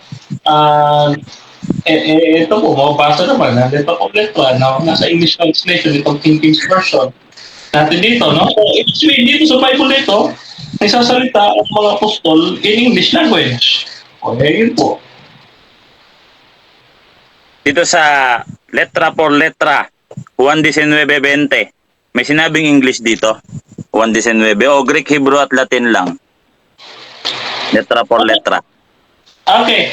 Wala dyan po sa talatang yan. Wala po dyan sa talatang yan, yung English. Pero po sa Acts chapter 2, sila po ay nagsalita ng iba't ibang mga wika. At alam naman po natin, ang English ay kasama po sa iba't ibang mga wika. No? So, kung itatanggin mo, ano po yung English kung hindi wika? Yun po ang ating sagot. Sa gawa 3, may sinabing English dito. Gawa dos. Nagsalita ng iba't ibang wika. Gawa 2, 3, 4, 5 hanggang sa baba. May sinabing English dito, letra por letra. Meron, wala. Meron. Nasabi dyan sila nagsalita ng ibang wika. Meron. Ayun nga sagot ko eh. Meron. Nagsalita sila ng iba't ibang mga wika. No, kasama po yan. Kung hindi po wika ang English, ano po siya? Sige po. Sabi dito, hindi, yung tanong ko, letra por letra, kasi nandito yung mga bansa nila eh. Meron nga, nagsalita ng iba't ibang wika. Yung English po, yung wika language po. Kailan na develop ang English? Anong taon? Objection, moderator. Objection, moderator. Sige, objection. Okay, wala po kami sa sa English grade 1 na klase. Ang topic po namin, balik po kami to sa purgatory. Awag po doon sa pagdebatihan namin yung term at saka meaning ng English. Wag po siya doon. Counter? Objection, Mr. Moderator, sinabi niya, basahin ko doon sa salitang English yung purgatorio sa Bible. Ngayon, ang counter objection ko, Mr. Moderator, siya yung gumamit, gawa 2. Ngayon, pag binasa natin dito, paano naririnig natin ang bawat isa sa atin ang ating sariling wikang kinagisnan? Ang mga bansa dito, Parto, Medo, Elamita, Mesopotamia, Judea, Cappadocia, Punto. Saan dito yung salitang English na wika? Sino yung gumamit sa mga to ng salitang English? Yun yung gusto kong itanong sa kanya. Meron dito? Meron o dinagdag mo lang, Bro Denmar? Okay, moderator's decision tayo. Meron o dinagdag? Yun yung tanong. Moderator's decision muna tayo mga kapatid. 5 minutes and 4 seconds. Ang moderator ay hatol ayon sa rules. Sabi sa ating rules ay pwede na magtanong, inilatag man o hindi inilatag. Kaya ang decision po ng ating moderator ay rephrase mo yung question mo, bro. Okay. Boy, Leta. Dito sa sagot mo, gawa 2, sabi mo meron salitang Ingles. Ulitin ko, meron ba talagang mabasa letra por letra dito na gumamit ng wikang Ingles na narinig nila yung mga wika sa iba't ibang bansa na binanggit dito? Meron o dinagdag mo? Meron. Meron. Ang sabi dyan, nagsalita sila ng iba't ibang mga wika. No, kasama po sa wika, no, kahit nga po sa Tower of Babylon may English din eh kasi ginulo ng Diyos ang mga wika, no? So kung hindi po ginawa ng Diyos ang English language, sino po ang gumawa? No? So ang Diyos po ang nagbigay ng English language, ng Pilipino, ng Greek, ng Hebrew, ano pa mang salita, kahit Bisaya. No? Question. Sunod na tanong ko, ano bang tanong ko sa'yo, Bro Denmar? Letra por letra ba o diwa? Sagutin mo nga yan. Ano ba yung tanong ko sa'yo? Letra por letra o diwa? Okay, ang tanong mo sa akin, letra por letra. Oo. Sinagot kita. Okay, may sagot ako. Teka, huwag mo ulit. May sagot ako. Ang sabi ko, wika. Okay? So, nagsalita ng iba't ibang wika. So, maliwanag dito, ang English ay language. No? Sabi dyan eh. No? So, gayon din, katulad ng ginagawa mo, no, yung sabi mo, cleansing daw, pero hindi pala isinali sa purgatory, pinipinto purgatory. Akin kasi, mas makatwiran kasi ang English ay language. O ngayon, saan nga sa Bible yung salitang purgatory? Basahin mo sa amin sa English para Sunod na tanong. No. Ano ang etymology ng salitang purgatorium? Okay, so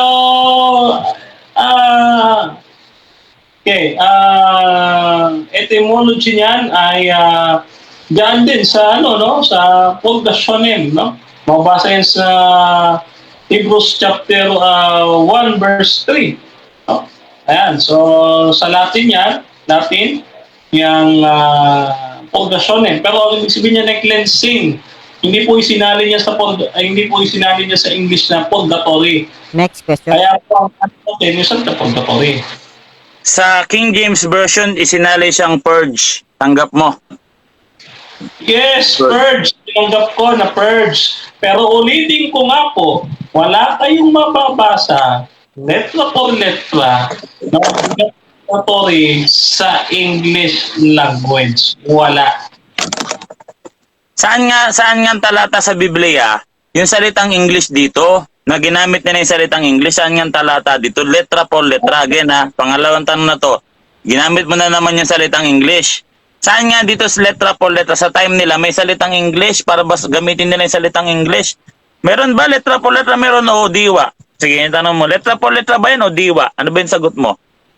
Okay, letra por letra, ano nga sabi ko, wika, nagsalita sila ng iba't ibang mga wika. Unang Korinto 12:28. Objection, Mr. Moderator. Objection muna. Sige, sige. Mr. Moderator. Sige. Pwede pakiulit mo yung tanong ko kay Denmark kasi ang sabi ko, Mr. Moderator, English hindi wika. Hindi yata ako narinig. Ang tanong ko, Mr. Moderator, meron ba talagang mabasa letra por letra na nabanggit man lang yung salitang English dito sa Bible? Hindi wika, Mr. Moderator. Hindi sinatanong salitang wika. Pakiulit mo, Mr. Moderator. Bali ang gusto ni Boy Letra, yung salitang English. Yun yung hinahanap niya. Meron Yes, ba letra por wala? letra. Counter. Counter mo na. Okay. Ang counter ko, Mr. Moderator, sumagot na nga po ako doon sa pagpipilian niya kasi ang ating rules categorical. Letra po letra ba, verbatim. Pumili po ko. Sabi ko, letra po letra. Sumagot ako, nagpaliwanag ako. Ngayon, kung ayaw niya ng paliwanag ko, Mr. Moderator, lagay niya doon sa kanyang paglalatag. Okay na. Naintindihan na ng moderator ang ang objection ng bawat isa. At ang decision ng moderator ay kung ano man ang tanong at kung ano man ang sagot, tanggapin ng bawat isa ang tanong at tanggapin ng bawat isa ang sagot. At next question. Sunod na tanong. Anong pinagkaiba ng letra por letra sa diwa? Ayan, sagutin mo yan. Pareho lang po yun. Pareho lang po yun. Sapagkat ang nakasulat po sa Biblia, no, ang letra po letra, palagay doon, halimbawa, yung salitang Diyos, may mga bago tayong Trinity mo sa Bible eh. So, nandun din yung diwa ng Trinity. Sa Bible, letra po letra din yun eh. Okay? Sa Amplified Bible, no, yung Trinity sa Revelations chapter 4, verse 10. Question? No? Ayan. Ito sunod na tanong ko. Saang dictionary mo nabasa sa Bible, chapter and verse o dictionary o kahit sa comics man lang, sabi ni Dritz, na ang ibig sabihin ng letra por letra ay diwa? Sige nga, may referensya ka dyan. Okay. Okay. Diwa, letra por letra, diwa Sige. Okay. Mr. Moderator, bibigyan mo ba ako ng pagkakataon kahit 30 seconds? Ano itong ating referensya? Kasi tinatanong niya. Okay, wait lang. Bro Boy Letra, RCC, pinapayagan mo ba na hanapin niya at basahin? Ipopost mo yung time, Mr. Moderator. Nakapost ang time, nakapost. Ang tanong ko, Mr. Moderator, dictionary, talata, na yung sinabing letra por letra, katumbas sa salitang diwa. Okay, basahin niya. Kasi meron akong dictionary dito eh. Mr. Moderator. Brown out na dito. Gamitin ko yung dictionary dito. Babasahin natin ha. Okay. Sabi dito, no? Ika lang, Mr. Moderator ha, bigyan mo ka lang 1 minuto lang. 1 minuto lang, hanapin ko lang yung referensya ko. Okay, Kasi, naka-stop ang ano to, Mr. Moderator ha, ambush debate kasi, kaya kailangan tawag dyan?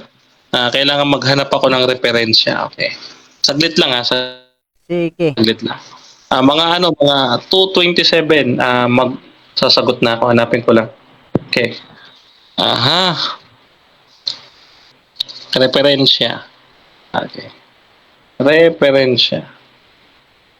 Okay. Okay, ito. Okay, ito referensya ko. Ito referensya. Ito, Bible verse. Ikalawang Korinto. Ikalawang Korinto 13:16, no? Ang lahat ng kasulatan ay kinasihan ng Diyos. Sa pagtuturo.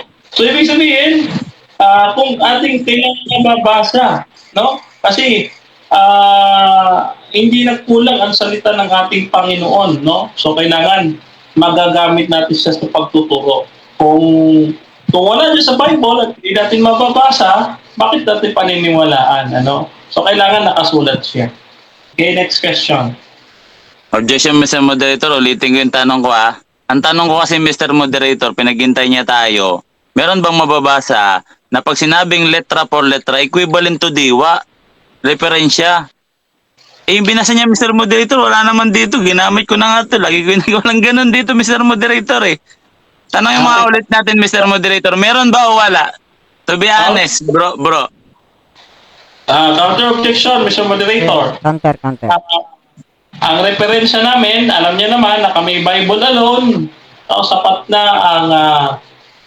na ang Biblia bilang batayan ng aming pananampalataya, no? Ito nga po ang sagot ko. Ikalawang Timoteo 3:16. Babasahin ko lang po, no? Ulitin ko lang yung basa, Mr. Moderator, for reference. Sabi, ang lahat ng kasulatan ay kinasihan ng Diyos at mapapakinabangan sa pagtuturo at pagsasaway, pagtutuwid at pagsasanay sa katwiran upang ang tayo maging sakdal at nasasakupang lubos sa lahat ng mga gawang mabuti. Ayan. So ito po yung aking referensya, Bible. Referensya po tawag. May nakasulat dyan sa binasa mo na ang katumbas ng salitang letra por letra, diwa. Meron nakasulat dyan o dinagdagan mo na naman? Pangatlo na yata to May nakasulat dyan o dinagdagan mo? May Meron. nabasa ka ba? Meron. Di basahin mo nga. Moderator, hindi niya po responsibilidad na mag-utos, siya ay magtanong lang. Sige, wala Mr. na- Moderator, next teka lang, question teka na lang. Next question. Teka lang. Meron lang tayong 1 seconds. Kaya, 1 seconds na lang. Yari. yari na yan. 1 seconds na lang Okay, doon na tayo sa sunod natin, mga kapatid. Pinapasaya nyo talaga ako.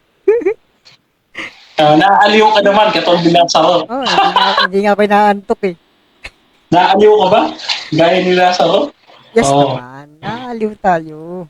Nasa pahingan. Nasaan na ba tayo, mga kapatid? Conclusion na ba? Conclusion na yata. Conclusion na tayo, mga kapatid. 5 minutes. Mauna dito ang negative. Okay. Negative. Negative. Denmar Santiago ng Seventh-day Adventist para sa topic na Purgatory is Biblical. Time start now. Okay, isang magandang umaga sa mga nanonood. Madaling araw na dito talaga sa Pilipinas, no? At hindi po naitindig. Hindi mo naitindig ni Boy Letra ang kanyang proposisyon. Kapag wala po siyang nabasa, letra po letra na purgatory dito po sa kanyang Biblia, mapa-Tagalog, mapa-English, kahit Bisayain niya, wala siya mababasa purgatory dyan. Bakit? Paglilinis po yun. Kailan po yung paglilinis? Habang buhay pa po tayo, nililinis na tayo. Bakit? Bakit po natin sinasabi na habang buhay pa tayo, nililinis na tayo? Ito po sa Apokalipsis. Apokalipsis 14. Babasahin natin. Apokalipsis 14, 7. Sabi dito, sinabi niya na malakas sa tinig. Halik, tawag dyan, matakot kayo sa Diyos at magbigay luwalhati sa Kanya sapagkat dumating na ang Kanyang paghuhukom. No? Paghuhukom. Ayan, at sambahin ninyo ang gumawa ng langit at lupa at ang dagat at ang mga bukal ng tubig. Ito po, mga kapatid, no? ay mababasa natin na mayroon pang mga sumasamba sa ating Panginoon. Ano ang sabi niyan? May kakaroon ng paghuhukom. So yung sinasabi ng ating kaibigan na kapag ka namatay ka, diretso ka sa paghuhukom. Final judgment.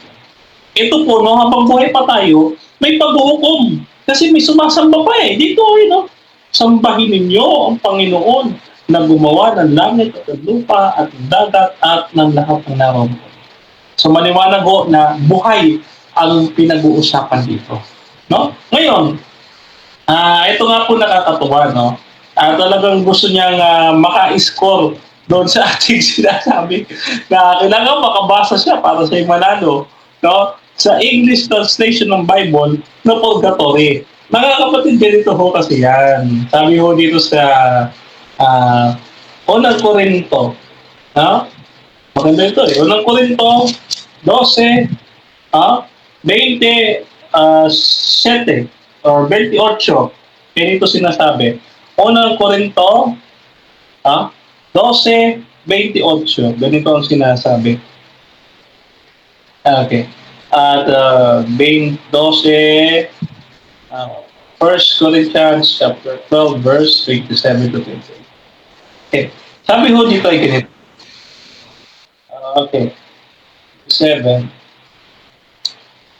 Sabi dito, at ang Diyos ay naglagay sa iglesia. Ang una yung mga apostol, ikalawa yung mga propeta, ikatlo yung mga guro, at mga gumagawa ng himala, no? At nagpapagaling, ayan, mga namamahala, at nagsasalita ng iba't ibang uri ng wika.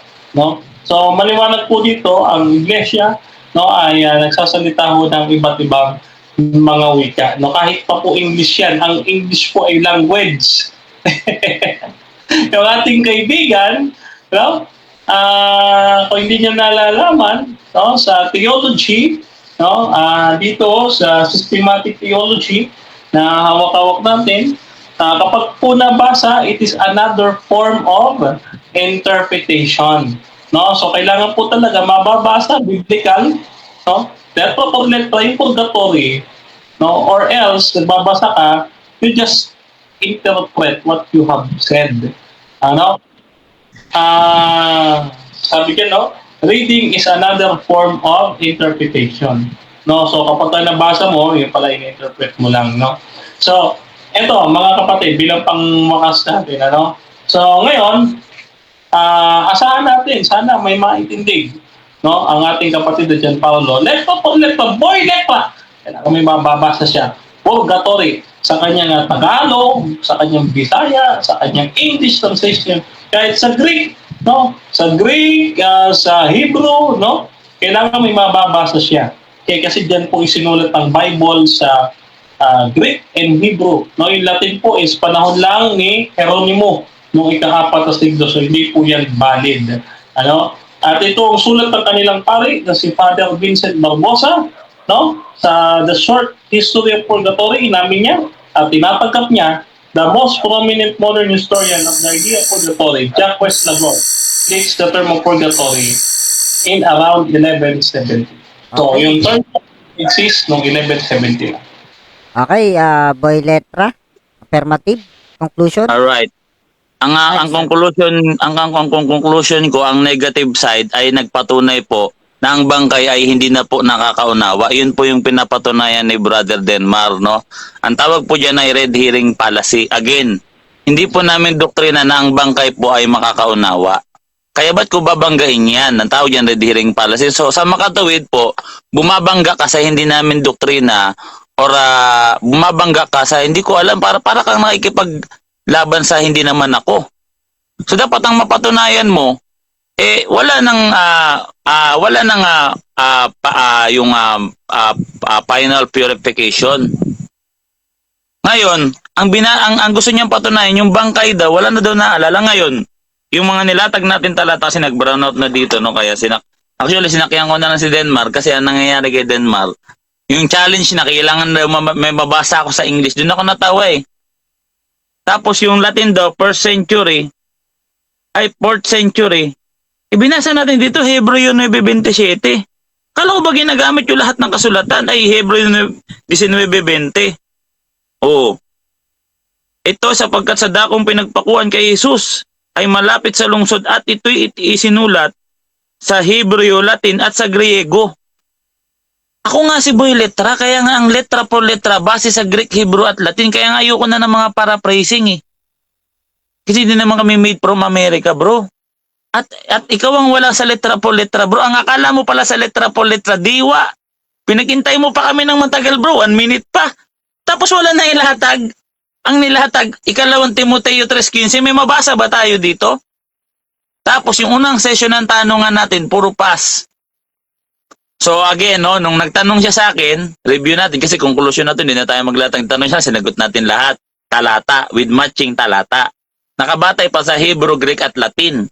Ngayon, tinanong ko sa kanya, ano yung etymology ng salitang purgatorio? O nandun daw sa Hebrews 1:3, purgationem. So ano ba yung etymology? Yung etymology, yun yung pinagkuhanan ng adjective, verb, or noun na ginawang proper noun. O yun, Bro Denmar. So, para mong sinowdown yung sarili mo. Alam mo pala yung etymology na purgationem or purging sa King James Version, purge. Diyan galing yun yung etymology. Yung etymology from adjective, verb, noun. Pag ginawa niyang proper noun, yun na po yung term na pinagkuhanan po sa mga basic or mga basic meaning. E di nabasa, letra por letra. Eh ano pa, ba't ko babasahin yung salitang English? Eh kailan lang nagsimula yan? From America, sa time nyo kasi, sa time kasi nila, no, itindihin na lang natin, made in America. Greek, Hebrew at Latin. Kaya nga yung Sabat nyo Saturday, from the word Saturn, hindi mo ba alam, galing yan sa Latin? Saturnos. Hindi naman ginamit ng mga Greek, mga Hudyo yan. Si Saturnos, yung Diyos-Diyosan na kinopya sa planetang Saturn, meron yan hexagon. Yun yung simbolo ni Satanas. So yun yung sinasabi ko sa iyo, bro, yun yung etymology. Kasi hindi nyo alam yung etymology, kaya Saturday kayo ng Saturday eh. Ang etymology ng Saturday sa Wikipedia, galing yan kay sa Saturnos, Diyos-Diyosan ng mga Roman pagan. So sinabi ko lang sa iyo para alam mo yung mga word for word, kasi kung gusto mo sabayan ng word for word, yan ang mga word for word ko, bro. From Greek, Hebrew at Latin, hindi English, bro. Hindi ako mahilig maglatag ng English dito, kailangan nakabatay sa Greek, Hebrew at Latin. Ayan ang original ngayon. Dinadagdagan mo yung mga talata, bro. Kung wala naman nakasulat doon, dadagdagan mo. Tapos again, no, Mateo 10:28. Magkaiba po yung katawan at kaluluwa. And explain ko na yan. Ibig sabihin, yung pinapatunayan niya, bangkay yun. Anong talata? Awit 39. O, lahat ng talatang binasa mo about sa bangkay na hindi nakakaano. Sinusugan ko, bangkay talaga, dugo yun at alabok. Hindi makapagsaysay sa Diyos. So ngayon, ang nangyari, hindi mo inatake yung purgatory, ang inatake mo, yung doktrina ng iba na yung bangkay hindi na nakakapagsalita. Wala po sa doktrina ng Roman Catholic Church na ang bangkay po kakausapin. Ang kaluluwa po yun. Pinutol niya yung talata. Ecclesiastes 12:7. Hindi niya binasa yung ang espiritu babalik sa Diyos. Ang binasa niya lang yung alabok babalik sa lupa. Pero yung espiritong babalik sa Diyos equal to soul, no? Wisdom 15:11, kahit sa mga dictionary, no? Kasi mahilig sa English, yung term na soul parehas lang sa spirit, yung spirit parehas sa soul. Merriam-Webster Dictionary. So ayan po ang letra por letra from Greek, Hebrew at Latin, Zacarias 13:9. Letra por letra. Ayan. Sige po mga kapatid, at dyan natatapos ang ating debate sa kanilang topic na purgatory is biblical. Yan po ay ambush debate. At ngayon talaga ay nakadalawang ambush debate tayo. Dalawang sunod na parehong si Bro Denmar Santiago at yung Meron isa pa naman ba? ay meron pa ba? Okay, Joke lang. ano na natin mga kapatid, bigyan na natin ng 2 minutong pagpapasalamat ang bawat isa. Unahin ko na si Boy Letra, tal nandiyan na siya. Alright, maraming salamat sa lahat ng mga nakapakinig kahit alas 2 na ng 2:40 na ng madaling araw. Actually, namatay na nga yung aking solar light dito sa aking kasi wala ko sa bahay, nandito ko sa pinaka-high lang para pag naipagdebate, no, walang taong makakarinig, wala na magigising na tao. At hindi na rin ako nakapag-open kasi na wala ng kuryente yung solar. So, shoutout sa lahat diyan at shoutout kaya sa mga sumusuporta sa amin sa TikTok, yung Etos Bottom, kila Nash, at syempre sa grupo namin RDM Generals kay Sir Alvin. Sir Alvin, patuloy lang sir. At syempre sa ating mga kausap ngayon sa mubuo ng PDA, Philippine Debaters Association, at si Bro Denmar Santiago ng STA. So yun lang mga bro, maraming salamat. Okay. So, muli po mga kapatid, mga kaibigan, binabalik natin ang lahat ng kapurihan at kalwalhatian, no? At higit sa salipang salamat ang ating ibinibigay sa ating Panginoon. No? At pinasasalamatan natin ang PDA bilang platform at kay Brother Jeffrey na talagang tumupad doon sa utos ng ating Panginoon Kristo na magpuyat kayo. Sabi ni sa magpuyat kayo. At ginawa nga ni Bro Jeffrey, may pagpapala ka sa langit. At ngayon din, no? By the way, ilista mo yung mga utang ko. Alam ko marami ang utang. Ngayon, at salamat din. Gusto ko pasalamatan at batiin ang ating kasama sa Advent Biblical Ministry at sa ating mga kasama sa Adventist Youth Disciples Ministry at sa 3A Media na ating mga kasama, no? Sa akin din no, baka makalimutan ko at magtapos sa akin yung mag-asawang Camacho. Ayan, sa Sister Yelen Camacho at saka si Brother Fernand B. Camacho Jr. at ang aking mentor, Dr. Rocky Tulog, na ngayon ay tulog na. Ayan, maraming salamat po muli po. Inanyayahan ko po kayo na sumunod sa akin sa YouTube. I-type nyo lamang po ang pangalan ko, Brother Denmar Santiago. Kaya yung ating ministry na The Present Truth Ministry, i-search nyo lang po yan at lalabas na po yung ating YouTube channel. So muli po, ang inyong maliit na lingkod, Brother Denmar Santiago, ay iniiwanan ko kayo, tinahabilin sa ating mamagpala at maibigay Panginoon at nawa bigyan tayo ng Panginoon mamaya ng buhay at lakas para humarap sa bagong araw. God bless po everyone and good night. Okay, sa pangalan ng ating Panginoong Jesucristo at sa ating CEO na si J. Rod Castros, CEO ng Philippine Debaters Association. Ako si Jeffrey Punayo at nagpapaalam, nag-iiwan sa inyo ng magandang gabi at pagpapala ng Diyos ang sumaatin siya nawa. Kaibigan ko, pakinggan